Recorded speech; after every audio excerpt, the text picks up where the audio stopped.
Hey guys, welcome to this week's video from Propulsion Swimming. I'm Dan, and in this week we're going to be returning to our summer reacts videos. We enjoyed it so much last time that we had to come back to it.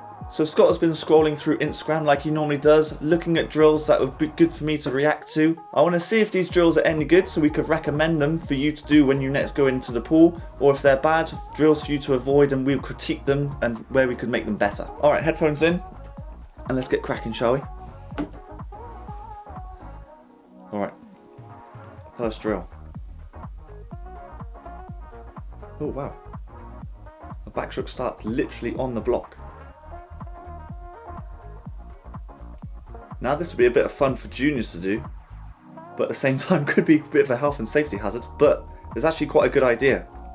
It emphasises getting your hips in the air and then forces you to enter, basically doing a backwards dive. That's what a backstroke start is all about.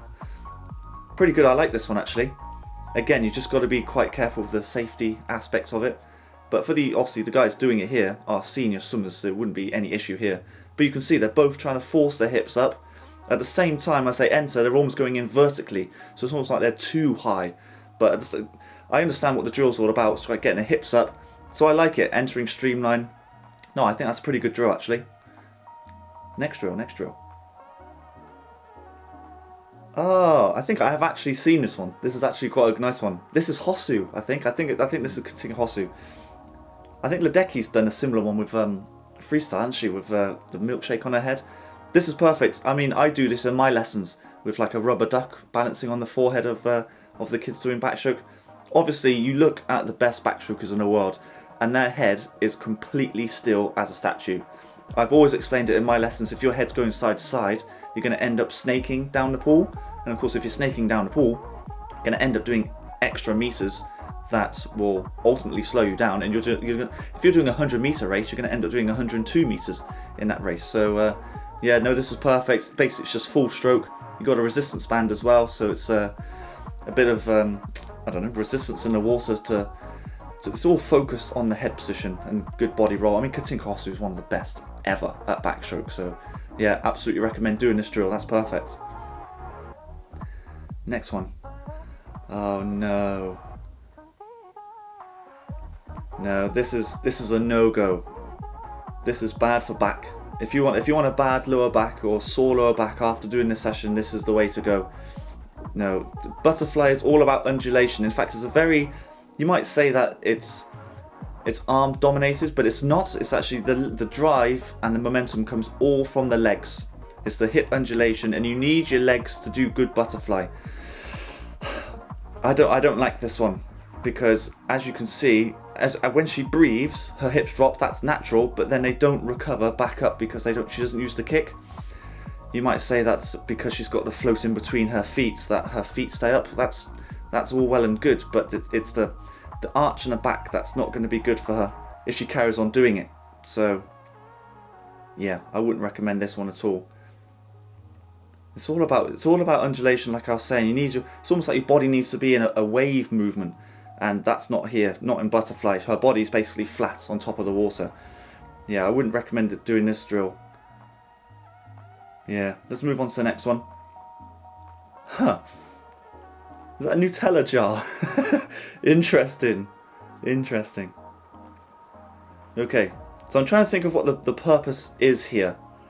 So the purpose is trying to extend his arms on the overarm recovery by the look of things, by trying to reach out and grab a Nutella jar. I don't know why it's Nutella jar. He must love Nutella. I mean, if it was me doing it, it'd be like Marmite. I like Marmite. But yeah, interesting choice. Maybe it's a drill to try and emphasise him getting out of the water. Like you look at Adam Peaty now, or what most breaststrokers actually, they're trying to get themselves out of the water as much as possible. The higher you are in the water, like I've always said, the higher you are in the water, the faster you're going to be. But at the same time, the stroke rate is actually quite slow. And because it's quite slow, the hips don't actually come up. He's almost forcing his hands too high, and it's counterbalancing himself, or counteracting himself. Focusing on the fun of the stroke. Yeah, I think so, yeah. It's a different dimension of training, I suppose, isn't it? I suppose that's another side of it, because if you're just doing breaststroke all day long, it does get a little bit tedious. So it does spice up a little bit. I like the idea of it.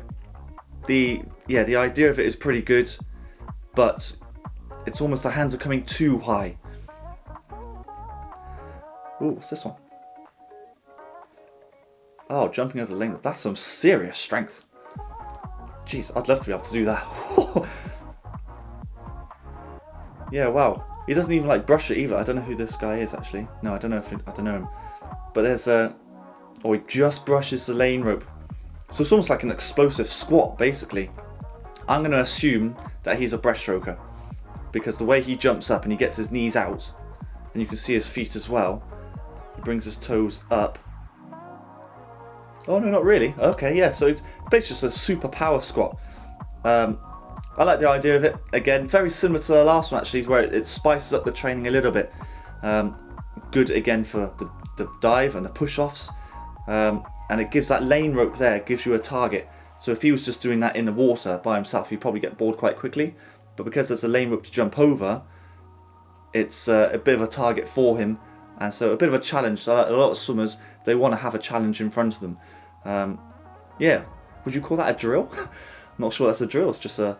Impressive. Yeah, it's just impressive, yeah, it's just impressive, yeah. Oh wow, oh, so that's it, there's 6. Wow, so there's some pretty interesting drills actually there. I think my favourite one out of those ones is, it's got to be Katinka Hosu.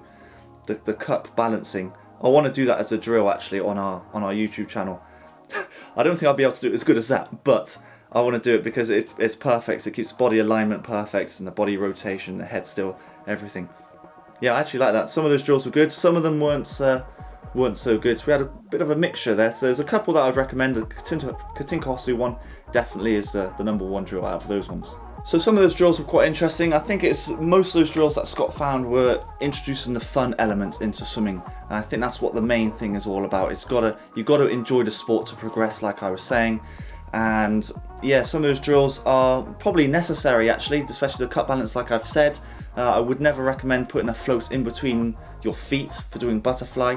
Same with breaststroke, you never do that. You need the undulation of the body movement going. So yeah, pretty interesting drills. If you find any other drills that you'd like us to have a look at, whether they're good or bad or need critiquing, send them in because we'd absolutely love doing them. If you haven't already, please subscribe to the Propulsion Swimming YouTube channel, where we've got great swimming content coming your way every week. I've been Dan, and I'll catch you on the next one.